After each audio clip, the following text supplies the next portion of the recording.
In my last head-to-head with the 7900 GRE, I put it up against the 4070 because that was the matching MSRP GPU at $550.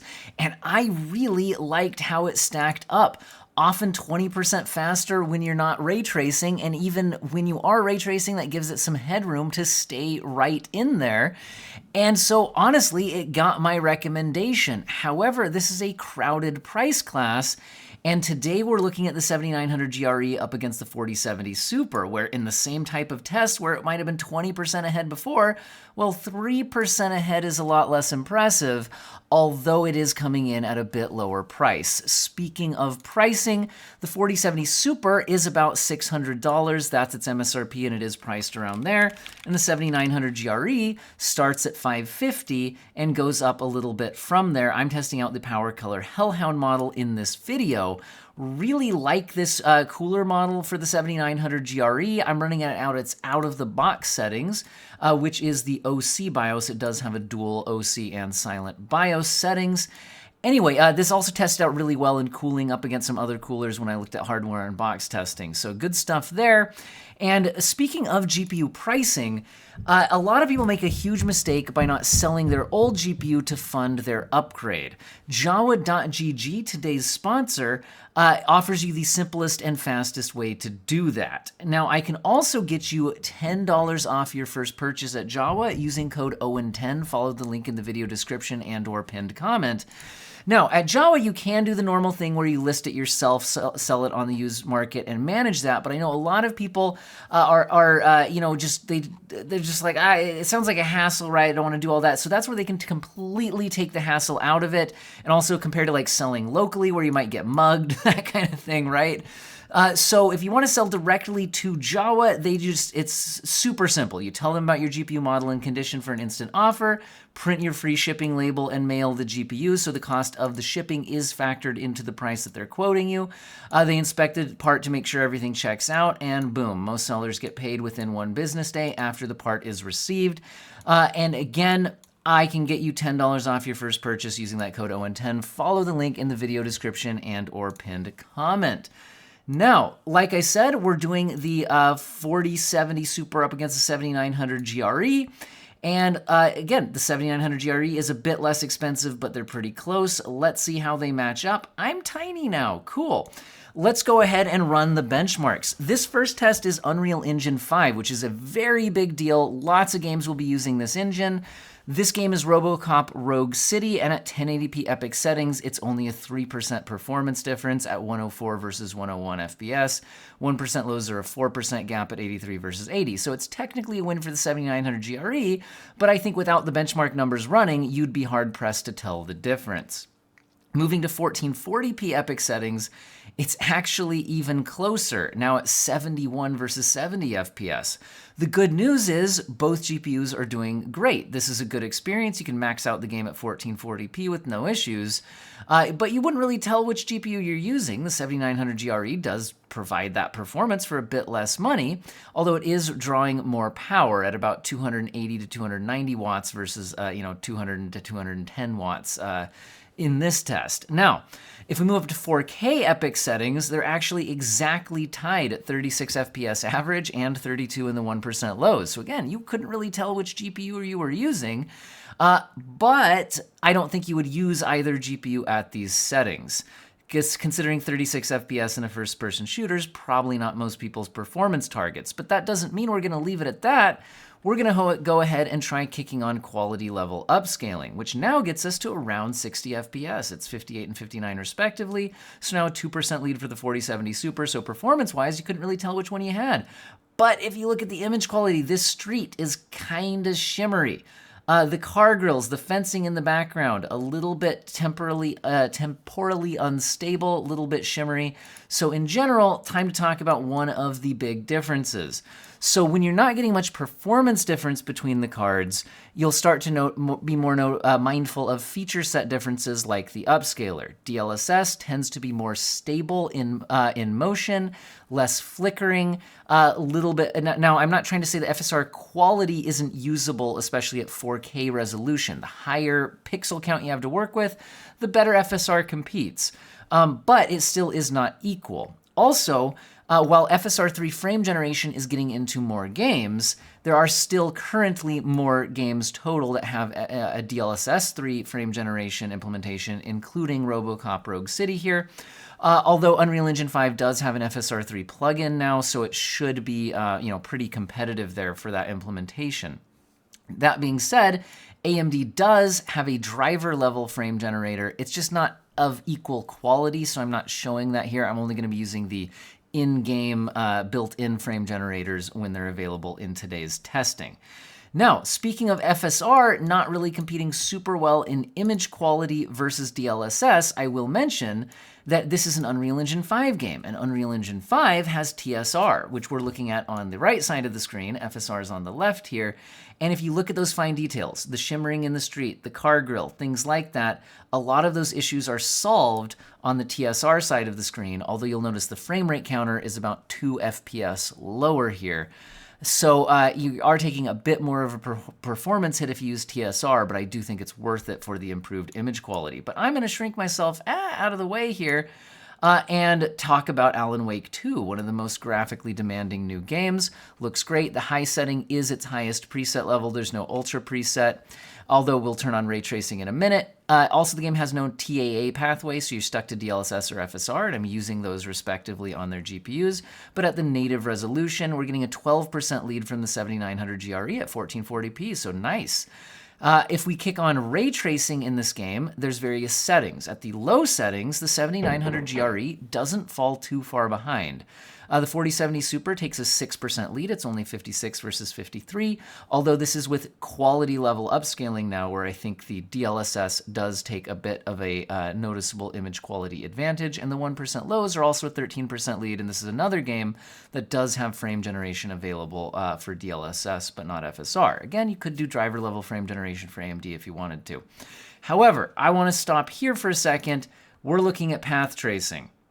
And when I did the comparison against the 4070 non-super, I kind of said, okay, big win for Nvidia, but would you really use those settings? But as performance increases up the Nvidia product stack, the higher ray tracing tiers become more usable. Is the 4070 Super a GPU where this is a meaningful experience?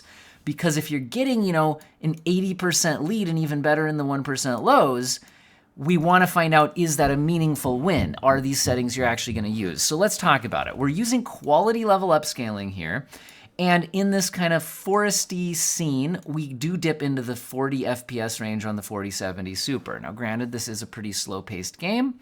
And you can kick on frame generation to get your averages into the 70s.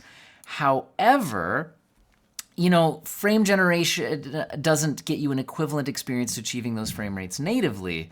And if we go ahead and let this play for a second here and you look at the latency counter, this game has a lot of latency already, and you're getting a lot more by kicking that on. Now, if you're playing on a controller or something like that, this could be fine. I'll call this borderline. It's certainly more usable than we had on the non-super, but your preferences may vary. Now, what if we go up to 4K? Well, now this frame time graph's really spiky here. And I've noticed this on multiple AMD GPUs in this game on a couple different driver versions. So it's not a fluke, it is repeatable, and that means the 1% lows here are a big win for the 4070 Super, although the averages are a 9% lead for the 7900 GRE, but neither GPU's out of the 30 FPS range. So we'll probably kick on upscaling at least to the quality level, and now the 7900 GRE takes a 24% lead at 62 versus 50 FPS. It's possible I guess what I was saying is it did kind of slow down this frame time spikes a bit, but they're not gone. They're still there. And so we're still getting a 23% lead for the 4070 Super and the 1% lows. So again, just not a super smooth experience there, but let's go ahead and jump into Cyberpunk. Where at 1080p Ultra, the 7900 GRE takes an 8% lead and a 10% lead in the 1% lows. But it's honestly a great experience on both GPUs here. We're talking 143 FPS versus 155 FPS, and even the 1% lows are over 100 FPS on both GPUs. So very good experience at maxed, well, not maxed out 1080p, but maxed out non-ray tracing 1080p in this game. But 1440p is probably more like what you're buying these GPUs for. So here we're looking at 1440p ultra settings, and the 7900 GRE's lead climbs to 16%, and I'd say that's more noticeable, although both are still doing very well at 102 versus 88. The 1% lows are a 19% lead at 80 versus 67. So again, both GPUs doing well, but there is a noticeable lead here for the 7900 GRE for sure. And if we move up to 4K resolution, it's even more noticeable. I would deem mid-40s playable, although it's not my target frame rates. Mid-30s, again, technically playable, but I just wouldn't. It's a 19% advantage, 44 versus 37. But again, I really don't think this is the frame rates people are targeting, so just don't play 4K Ultra on these GPUs. So again, I'm going to explore some other possibilities. One possibility is turning down to the high settings, which still look great, and with no upscaling, the 7900 GRE is able to hit 56 FPS in the benchmark here. 50 FPS for the 4070 Super, both are definitely playable here. It's a 12% lead for the 7900 GRE, so not as big of a lead when you drop to the high settings, but still noticeable at 12%. But I still think in a game with first-person shooter style combat, I would shoot for even higher frame rates myself. And at 4K resolution, quality level upscaling looks good, even with FSR. DLSS does look a little better if you look at the fine details in like the palm tree branches and things like that here.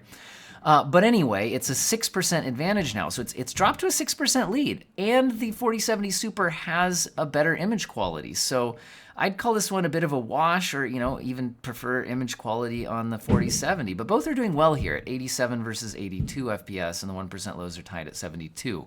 But now let's get into ray tracing. Cyberpunk is a Nvidia ray tracing showcase, and if you kick on the path tracing mode, one GPU is a lot more playable than the other one. And once again, I think when we're doing one of these massive, like 76% lead for the Nvidia GPU, we need to talk about it. How meaningful of a win is this? Are these settings you would actually use on the 4070 Super? Because if you turn down the ray tracing settings, it's not as big of a lead for Nvidia. Well, what are we seeing here? By the end of the benchmark run, it's a 51 FPS average. Parts of the new Phantom Liberty expansion are more demanding than the built-in benchmark here as well, so keep that in mind. Now, frame generation can kick in and smooth things out on your high refresh rate display with some increased latency. I prefer to have a 60 FPS baseline for doing that. Now, you could go down to maybe balanced upscaling at 1440p, although I'd prefer to stay at quality myself. But some people are going to be less sensitive to the frame generation, and some people find it okay to generate off of like a 40 or 50 FPS baseline. So I'm going to put this as, again, kind of marginal. I think some people would play like this. You'd kick on the quality upscaling, RT Overdrive, kick your frame generation on. And if we actually look at the latency numbers here, they're much lower than what we were seeing in Alan Wake 2. So the latency isn't actually that horrible here. So I don't know, guys. It's not the way everybody would play, but I wouldn't say it's unusable. Now, if you back the ray tracing settings off and you only use one ray tracing feature, I would go with RT Reflections, just added to the Ultra preset. That's going to get you 70 FPS on the 4070 with no upscaling or frame generation required. The 7900 GRE is pretty usable at 57, but that is a 23% advantage to the 4070 Super, and I might not even have to upscale at all.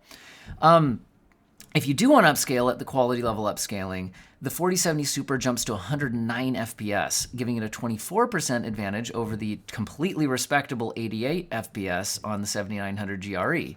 That being said, quality level upscaling with DLSS does look better than FSR in motion, although both are usable here. And again, we're definitely at high enough base frame rates where you might kick on frame generation. AMD should get frame generation in this game soon, and you could use the driver level version if you like. Now, let's look at Starfield. Since we were just looking at an Nvidia sponsored title, how about an AMD sponsored title? Starfield at 1080p Ultra. By the way, I know you're probably hearing noises, kids' toys hitting the ceiling above me and all that. I just film the videos and my kids are happily playing and I have a minute, so that's the way we roll on this channel. 8% lead for the 7900 GRE, 91 FPS versus 84. They're both doing well. If we move up to 1440p Ultra settings, they're still both doing well. It's 9% advantage for the 7900 GRE at 75 versus 69. Nice. And the 1% lows are 61 versus 58, giving a 5% advantage to the 7900 GRE. So both GPUs are definitely able to max this game out at 1440p without requiring upscaling or frame generation or any of that, although you're certainly welcome to use those if you want. But what if we move up to 4K? Oh my goodness. This says 14. Okay, I'm going to put my head over the 1440p. That's a typo. I type everything in by hand, and I did it late last night, and I'm tired, and that's a 4K. My head says 4K. Just visualize that on my forehead. The point is, 4K Ultra, 49 FPS versus 44, 11% advantage for the 7900 GRE. Now, oh good, I typed it right this time. I don't think mid-40s is the target for a first-person shooter style combat game. I know it's an RPG, but that's the combat style. So if you kick on quality level upscaling, both GPUs pass 60 FPS in my new Atlantis test. It's a 3% advantage for the 7900 GRE, and the averages, although the 1% lows are an even better advantage at 17% at 53 versus 45. Image quality is a little better for DLSS, though. Perfectly usable quality at 4K FSR, though. But wait, what are we looking at here? This is DLSS 3 and FSR 3, quality upscaling plus frame generation on both. We have both in this game. And we need to stop for a second, because these, I think we should talk about that. Because it looks like FSR 3 generates more frames than DLSS 3 does. Giving the 7900 GRE a much higher frame rate here. It's important to note, though, that they don't use the same frame generation process, which means that the quality of the generated frames is not equal. Also, I haven't done enough detailed analysis in specific games and all of that of DLSS 3 versus FSR 3 to give a super informed opinion, other than they both do make the game look smoother in motion on the display. But I am just saying it does look like FSR 3 outputs more total frames. Frame pacing is also important, and I do, in my kind of subjective personal testing, find that I feel like the pacing is definitely usable most of the time on both, but I do tend to find the pacing to have less issues with the DLSS 3, but again, we're getting more total frame rate from FSR 3. Also, we have the baseline upscaler of DLSS versus FSR, which I do say is a noticeable advantage, although, again, both usable at 4K here. So I just think this is a pretty interesting test. This is one of the few games out there, right, where we can look at both frame generators in the same game, because a lot of games don't have both. Now, that being said, both of them could just run FSR 3, which is what we're looking at here, and sure enough, the 4070 generates more frames using FSR 3 than it did with DLSS 3. Again, the quality of the frames is different. Now it has to use the FSR 3 pipeline, unless you do a mod. So, interesting. But the 7900 GRE still has an advantage by 19% at 115 versus 97. Also, always keep in mind that generated frame rates aren't equivalent to non-generated frame rates, if that makes sense. Anyway, let's move on to Avatar: Frontiers of Pandora. At 1080p Ultra, we're seeing the 4070 Super take a 14% advantage. And you might be like, isn't this an AMD-sponsored game? Yes, but this uses ray tracing. This game always uses ray tracing. There's no way to fully turn off ray tracing in this game. Although if you're on a non-ray tracing capable GPU, it will use a software ray tracing fallback, which is less performant, but achieves pretty much the same image quality. Anyway, at 1440p Ultra settings, we're seeing a 63 versus 57 FPS result, giving an 11% lead to the 4070 Super.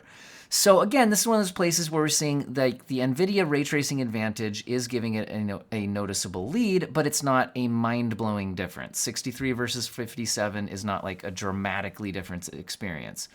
But if we go ahead and kick on DLSS quality and FSR quality, we're now getting 95 FPS on the 4070 Super and 79 on the 7900 GRE, now getting a 20% advantage for the 4070 Super.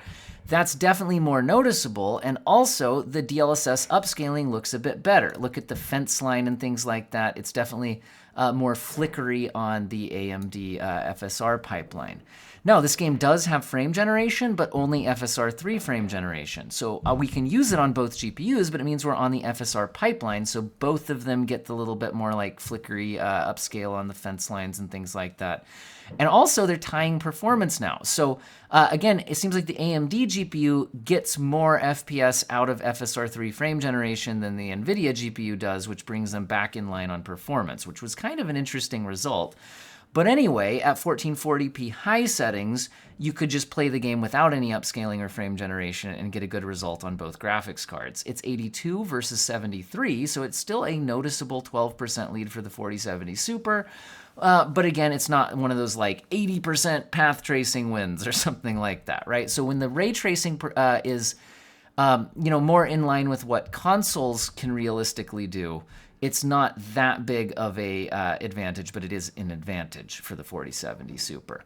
At 4K Ultra, neither GPU is doing great, although it's a 10% lead for the 4070 Super at 34 versus 31, and the 1% lows are 31 versus 28. So again, probably not the way you would actually play the game, but we're showing the result to prove that it's not the way you would play the game. Now let's test out ways you might play the game. Well, you might turn down to high settings. That certainly gets you much more playable results at 45 versus 41, still a 10% advantage for the 4070 Super, 1% lows are an 8% advantage at 40 versus 37. But again, I still think in a first-person shooter style combat, you wouldn't want to play in the mid-40s if you didn't really kind of have to. So if you use upscaling at 4K, it usually still looks great. And now we've got 71 FPS versus 68. I think we've finally found the frame rates we're looking for, and it's a 4% advantage to the 4070 Super. So here, pretty much a wash in performance, but again, image quality, look at the little details in the fence line, all of that. It's hard to see through YouTube compression, but it does look a little more put together on DLSS, but FSR quality is very usable at 4K. It's by no means something you would totally have to avoid. Now, if you want to use frame generation, we had high enough base frame rates, so again, you could use it. Here we're kicking on FSR 3 quality plus frame generation on both GPUs, and they're both pushing a little over 100 FPS, 3% advantage to 4070 Super, and they're tied in the 1% lows at 80. So you're definitely able to get a pretty good result on both of them if you tweak the settings. How about some competitive multiplayer? So here we've got Call of Duty Modern Warfare 3 at 1080p, and I'm looking at the basic settings. I'm trying to look at what if people are chasing high refresh rate experience for a competitive game. So at these settings, it's basically a tie, but 3% lead in the averages for the 4070 Super, 2% lead for the 7900 GRE. Averages are over 300 and the 1% lows around 200. So if you didn't get the kill, you need to increase your skill. 1440p basic settings, we're at 243 FPS average on both GPUs, so they're exactly tied in the averages, but we get a 12% lead in the 1% lows. However, it's not very noticeable right now. It really kicks in at the very end of the benchmark when the screen flashes with like the big explosion right at the end. The 4070's FPS takes a larger dip than the 7900 GRE's does. Anyway, at 4K basic settings, we're still performing well at 146 versus 140. So you could still be maxing out a 120 or 144 hertz 4K display. And we're at a 4% lead for the 7900 GRE. So not a huge difference there. But the 1% lows are a more telling story at 26% advantage. But once again, it's really only when this flash happens right at the end of the built-in benchmark. Now, let's take a look at Baldur's Gate 3. At 1440p Ultra settings, they're almost tied. It's a 3% lead for the 4070 Super at 118 versus 115, but that's about as fast as you can go in this game in Baldur's Gate 3, in Baldur's Gate City, which is where I'm testing here, because the CPU just gets bottlenecked even on a 7800X 3D system like I've got going here. So if we move up to 4K resolution, we're not going to be CPU bound, but we're still getting very similar performance. I'm getting a 4% lead for the 7900 GRE at 72 versus 69, nice. And the 1% lows actually are a more meaningful lead for the 4070 Super at 16% advantage, 52 versus 45. The AMD hardware has these little intermittent frame time spikes. Now, granted, if you just like frame rate limit or VSync, that isn't an issue, but if you leave it uncapped, you do occasionally get that. Now, at Ratchet and Clank, 1440p very high. The 4070 Super takes a 7% lead at 130 versus 122, although a more meaningful advantage in the 1% lows by 20%, 84 versus 70. They both get tiny little frame time spikes on scene changes here, but the frame time spike is a little bit bigger on the AMD hardware for whatever reason. At 4K set at very high settings, both GPUs do great, even without upscaling. 72 versus 65, 11% advantage to the 4070 Super here, and a 16% lead in the 1% lows at 52 versus 45. So again, very good results and all that. So what if we tried out some other settings? Let's go ahead and take a look at ray tracing. So if we leave the very high settings but add ray tracing at the high setting, there's also very high, there's also like medium and whatnot. But if we stick to the high setting, both GPUs can actually do fairly well other than the 1% lows. So let's talk. I think we're finally seeing the 16 gigabytes of VRAM versus 12 gigabytes of VRAM actually show up a bit more in the actual tested results. So here we are getting 69, nice average, which is only a 6% lead versus 65. But 1% lows are 54 versus 39, a 38% lead. What's going on here? Well, look at the frame time graph. That's pretty spiky on the 4070 Super. It wasn't spiky before we turned on ray tracing. And again, wait, wasn't the 4070 Super ahead when we didn't have ray tracing on? And now it's losing when we turn ray tracing on? Something seems weird, right? So again, I think it's VRAM. Turning on ray tracing, you have to have a BVH structure. It adds to the VRAM that's required to run the game, and this game already uses a lot of VRAM. Kicking that on, we can now see that the AMD hardware that has 16 gigabytes available is allocating almost 15 and reporting per process usage of a little over 12. The 4070 Super can't allocate more than 12 or report usage of 12. But if you look at the system RAM, the RAM usage is reporting higher on the Nvidia hardware. So in other words, what happens when you run out of VRAM, when a game wants to use more VRAM than your GPU has? Usually the games won't crash, although some do. What happens is they slow down and sometimes stutter and sometimes don't load textures properly because the information has to be fetched from system memory instead of VRAM, which has more latency, it's just slower, so it slows everything down. And that can again report in frame time spikes, which show up as bad 1% lows. Anyway, so that's clearly what's happening here is the VRAM is becoming an issue on the 4070 Super when you turn ray tracing on in this game at 1440p with very high. So anyway, what happens if we try to kick on DLSS? Because if you kick on DLSS, you would expect VRAM usage to decrease because it's rendering at a lower internal resolution. Now, that's true, and that can decrease VRAM usage, but it clearly wasn't enough because now the 1% lows are actually an 88% advantage for the 7900 GRE. So what happened is when you upscale at the quality setting here, the 7900 GRE scales its performance in the averages and the 1% lows. Nothing's holding it back. Whereas the 4070 Super isn't improving its 1% lows by very much compared to without the quality level upscaling, even though its average performance does go up because it still has these stutters where it's having to fetch stuff from system memory. At least that's my best analysis of what's going on here. You can see the stutters in the frame time graph and the 1% lows still kind of suck. So even kicking on DLSS quality is not stopping the 4070 Super from having some stutters caused by VRAM. Now, of course, you can just play this game at settings that don't go over 12 gigabytes of VRAM, so it's not the end of the world, but it certainly is happening. Anyway, 1080p max settings in Resident Evil 4, which does include ray tracing, gets us a 10% advantage for the 4070 Super. So that's kind of similar to what we saw in like Avatar Frontiers of Pandora. These kind of less demanding ray tracing experiences do give an advantage to the 4070 Super, but not a mind-blowing advantage. What happens when we move up to 1440p?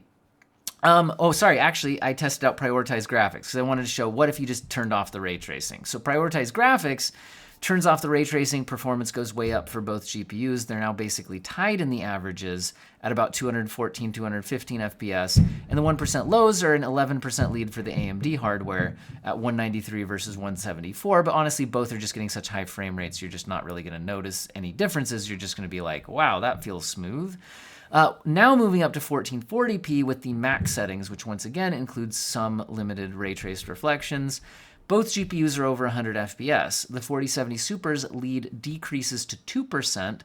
And again, VRAM usage is reporting very high here. So it's possible it's getting slowed down a little bit there, but there's no frame time spikes. The 1% lows are still good, so it is able to handle this just fine. If we move to the prioritized graphics preset where there's no ray tracing, the 7900 GRE is able to pull ahead by 6%.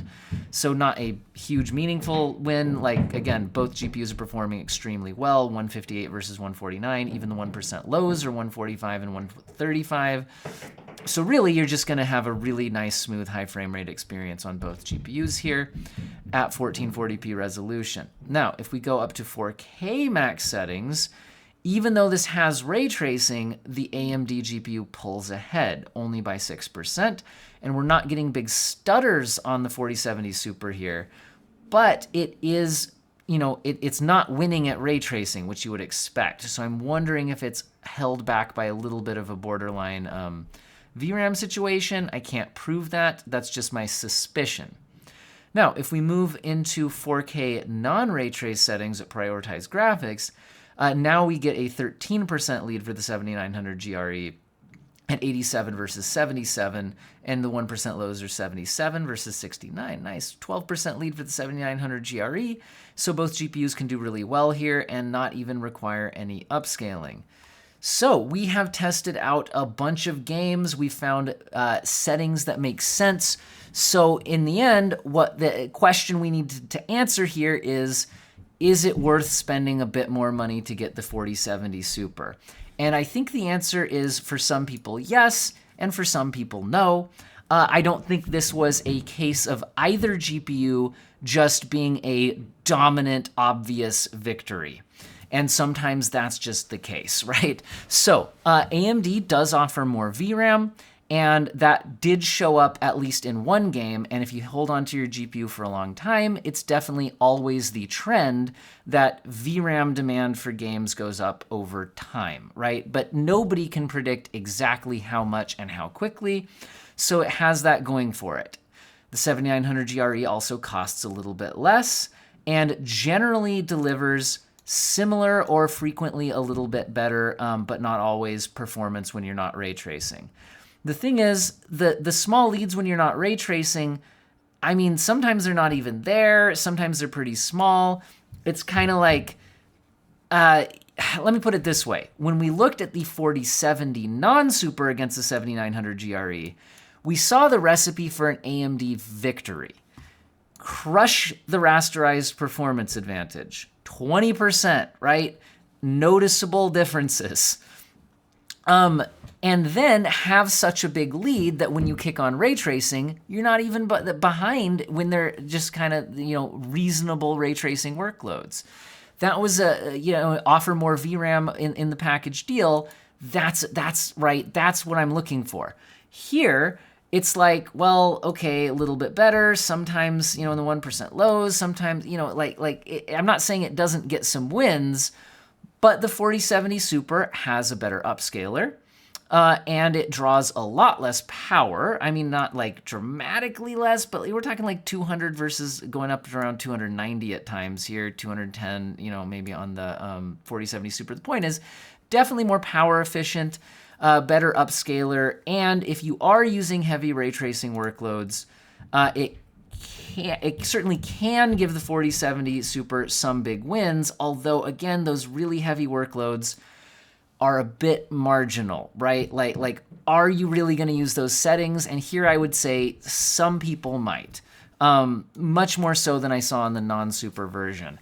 So if you guys were hoping for me to come down hard on you must buy this card or that card, I'm really going to come down to more of like, are you drawn more towards the Nvidia feature set, or are you drawn more towards save a little bit of money and get some more VRAM? Because that's kind of where we're at here, and I don't feel super strongly about either of these.